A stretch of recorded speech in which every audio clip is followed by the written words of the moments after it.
The Premier League season is about to start, which means people are debating which teams are going to succeed and which are going to fail. Well, let me tell you exactly what's going to happen this season with my predictions that are going to be 100% correct. That's right, it's that time of year again. It's Premier League predictions time. You know what, let me not waste any amount of time. Let me just jump straight into it. Straight away, we're going to start from the bottom 20th place and work our way up to first place. And of course, at the end of the season, I'm going to react to these predictions as always. Starting straight off in 20th place, and I have got Hull City. The mighty, are they Tigers or Lions? It's Tigers, right? Hold on. Let me do some research. Hold up. Yeah, it's the Tigers. It's the Tigers, okay? Yes. The mighty Tigers, unfortunately, they're a newly promoted side. They're coming up, and unfortunately, I think they're going to go straight back down 20th place. I just don't think they've managed to like sort of bridge that quality gap. We know how big the jump is between the Championship and the Premier League, and they just haven't made the right signings. Unfortunately, you're going back down. 19th place, I've got Ipswich. It's the same story as Hull City, going straight back down. Haven't made the right signings, although there could potentially be a chance for them to stay up by the skin of their teeth, but I highly doubt it.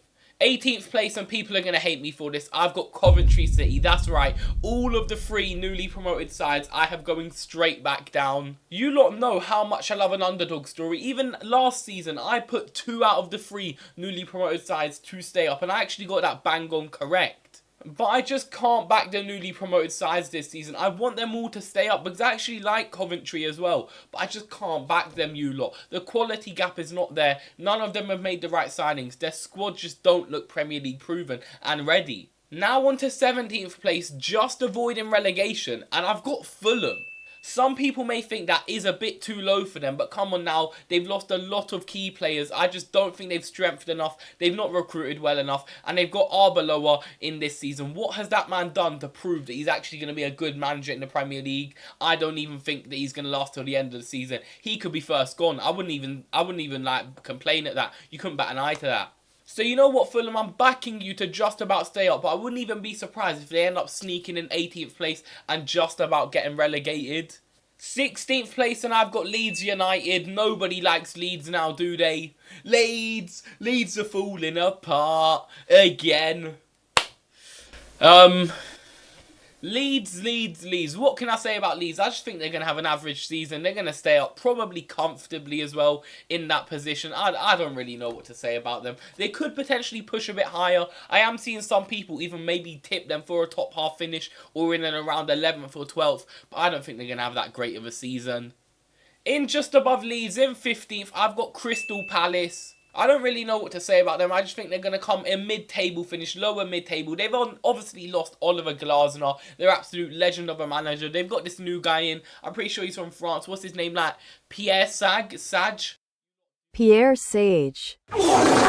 But you know what, honestly, this season with these predictions, I actually don't know. I think a lot of these positions could change. So I've actually just chucked Palace here as a throwaway. I could see them maybe getting in, sneaking into a top half finish. I don't think they're going to have enough to push Europe. But I could also see them coming lower than this, maybe 16th or 17th. 14th place, and I've actually got Sunderland here now. That's right, they obviously came up last season. They had an absolutely incredible season, managing to qualify for Europe. But we've seen these stories before where these normally mid-table sides end up qualifying for Europe and they have a little bit of a fall off, and I think that's exactly what's going to happen with Sunderland. I do love Sunderland a lot, but I can't back them, especially with Europe. I just think it's going to be a lot more difficult for them to do well. But you know what? For them, a 14th place finish isn't even that bad. I think they'll be happy with that as long as they stay up and they're not in a relegation scrap. 13th. I'm not even looking at the camera. What am I doing? 13th, I've got Newcastle. I'm seeing a lot of range in people's predictions. Some people putting them around 16th, 17th. I'm seeing some people maybe tip them to just about scrape into European football. But I'm having them in the middle here, bang smack. They're not going to do nothing special. Eddie Howe ended up walking. You know what? Probably the right decision because he was absolutely shite there last season. They were absolutely bottling it. And they've had their whole squad robbed. Bruno G, Sandro Tonali, Anthony Gordon, all their star players have left. At least they still have Dan Burn, I guess. What's his dance? I love that dance. There's one dance he did in the dressing room. They've got this new young manager, and for the life of me, I don't know how to say his name, but he's very inexperienced. I'm pretty sure he's had a job out in Saudi and maybe one other job in his managerial career. So inexperienced. I could even see them coming lower as this just purely because of him. I do reckon he doesn't last the season as well. Surely he will get the sack. I don't know though. 12th place, I've got Everton. I don't really have much to say on this other than the fact I'm seeing so many people tip them to finish lower than this, and I just don't think in any world that could happen. People need to put a bit of respect on Everton's name, and I know I'm a Liverpool fan saying that, but come on now, I think they're going to have a decent season. Also, you lot, if you're still watching, make sure you subscribe to the channel if you haven't done so already. We're trying to get to 20k subs, and we're going to take over football YouTube this season. Anyways, that's enough of me begging you to subscribe. Back to the predictions. And in 11th place, I've got Nottingham Forest. Once again, this is another team that I'm seeing so many people in their predictions put a lot lower down. But I think Oliver Glasner, he'll manage to get the job done. And he'll have them maybe in the top half pushing Europe at one point of the season. But they will ultimately fall off, unfortunately. Now we're moving on to the top half of the table, and in 10th place, I've got Bournemouth. Iriola's old side, absolutely love them, just because they gave us Andoni Iriola. Although he quit, didn't he? You know what I mean, I can't remember.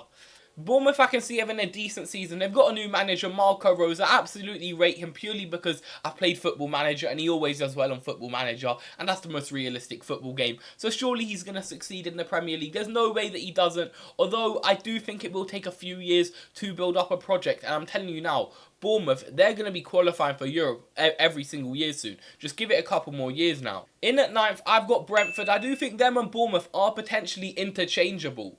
But I gave the edge to Brentford. I don't know why. I honestly just felt like it.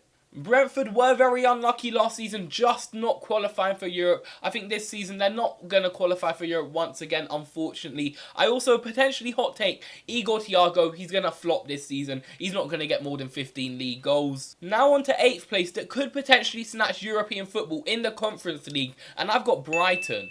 You know what, there's not much base to this prediction other than the fact that I back Brighton and I fancy them. Not the people from Brighton though, because I've seen them and I don't swing that way, unfortunately. They have a solid squad. I do think their manager's going to find their feet. They're going to do well this season, so fair play to Brighton. Now in 7th place, and this is going to be very controversial to some of you, I've got Villa. We all love and back Unai Emery. I'm Unai.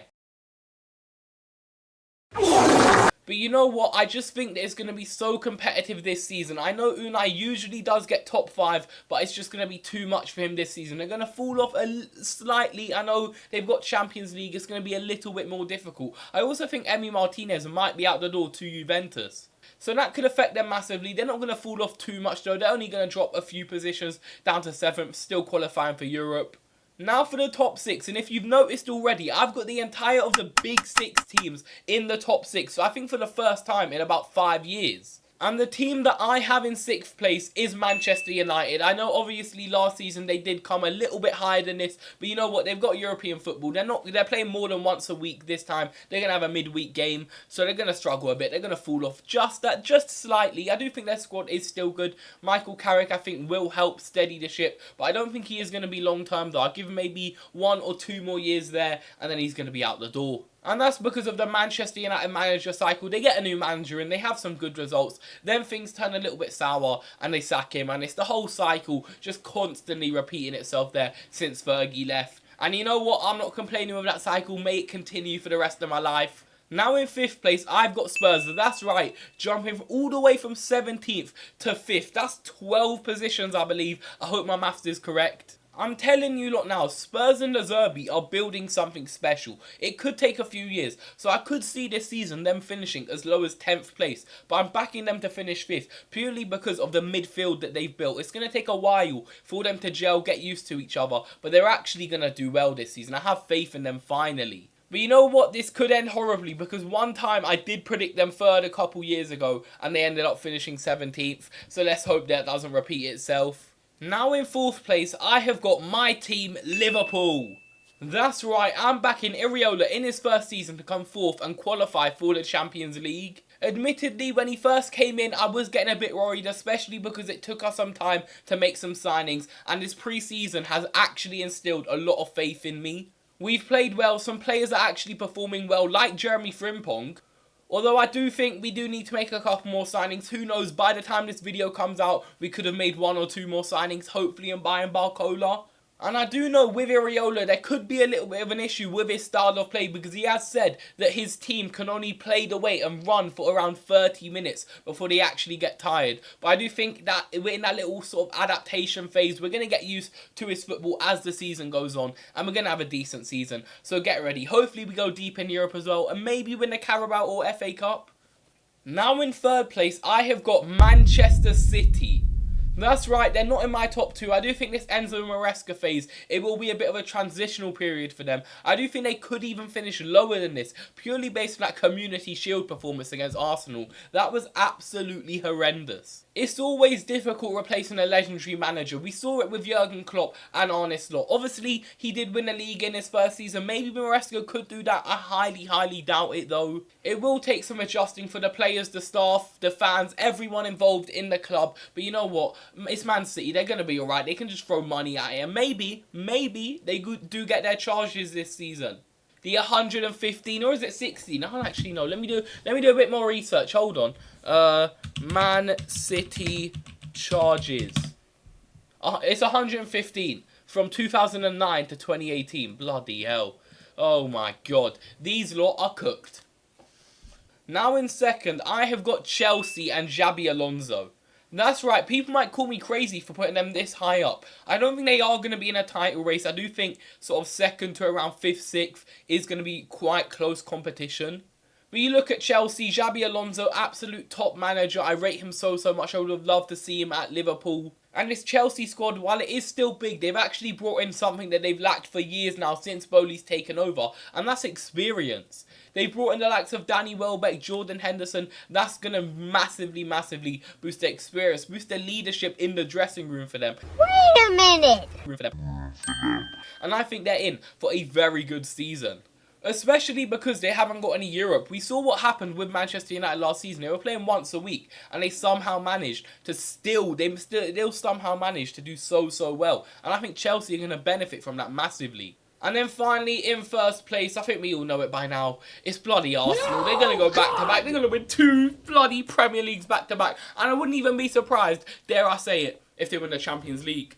It's going to be absolutely heartbreaking to see them win 2 back-to-back, but you know what? Fair play. They're probably, on paper, they're the best team in the country. They're probably winning it back-to-back. The way they play as well, we're going to be absolutely finished. Let's hope the new rules, though, can potentially give us a bit of benefits and they don't win, but they're going to win it. Arteta's going to win back-to-back and he's going to have more Premier Leagues than Jurgen Klopp. Sorry, guys. I'm absolutely ranting. I'm having an existential crisis right here. But you know what, fair play to Arsenal, you can't even complain, you can't hate on them anymore. They've actually proven it now. I do think we're potentially in for an Arsenal dynasty here. Now that they've won it once, I think they're all going to come at once, all the trophies. Oh, God. But you know what, those are my full Premier League predictions. Let me know what you guys think of them. What changes would you make? Also, make sure you guys subscribe. I'll see you guys in the next video. Or live stream. I do live stream quite a lot, so make sure you tune into them. Thank you guys for watching, and goodbye. Ooh. Why did I do that?